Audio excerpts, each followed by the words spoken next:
Conor McGregor is the biggest star in the history of mixed martial arts. He's accomplished incredible feats in the UFC and MMA in general. He's even got the chance to fight Floyd Money Mayweather, who is one of boxing's biggest stars in history. So how is it that someone like this could have such a massive downfall?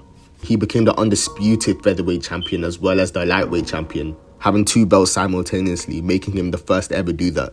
Multiple other great fighters such as BJ Penn and Max Holloway and TJ Dillashaw has tried to replicate this, but they've all failed.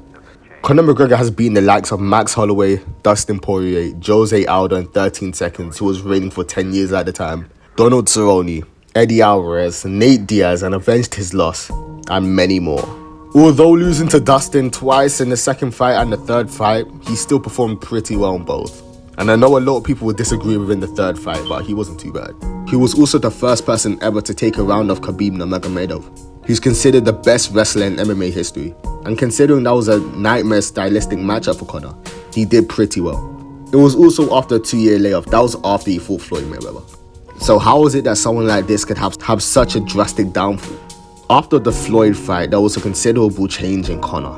His attitude towards Khabib was just too much. It was drastic. It was a big change. You can notice a personality change in the man. After fighting Floyd, he took a 2-year layoff and fought Khabib and looked nowhere near his usual self. He lost to Khabib in UFC 229 via submission and then went on another 2-year layoff and defeated Donald Cerrone. He then lost to Dustin Poirier twice and looked nothing like his usual self in both fights. He looked stale in the second and stiff in the third, even though he was throwing a lot of kicks. It wasn't the regular McGregor we all knew. And in between these times, he's caught himself in a lot of controversies, such as the attack on a yacht, where he was alleged to have thrown over a woman, sexual assault, punching an old man in a bar, and many more.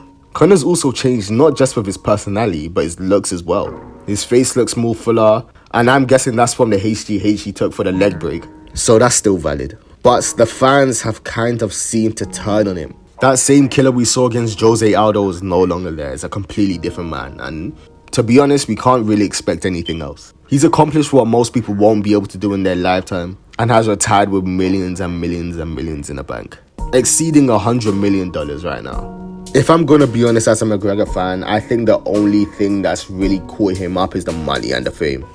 I didn't think he adjusted as well as he could have. And it's evident by the multiple controversies and the multiple dramas he's had within a couple of years. From smashing Khabib's bus and hurting Rose Namajunas, covering her in glass, to then all these allegations against him, it seems like the end of Conor McGregor. Tell me what you guys think below and I'll see you guys next time. Do you think Conor still has it or no?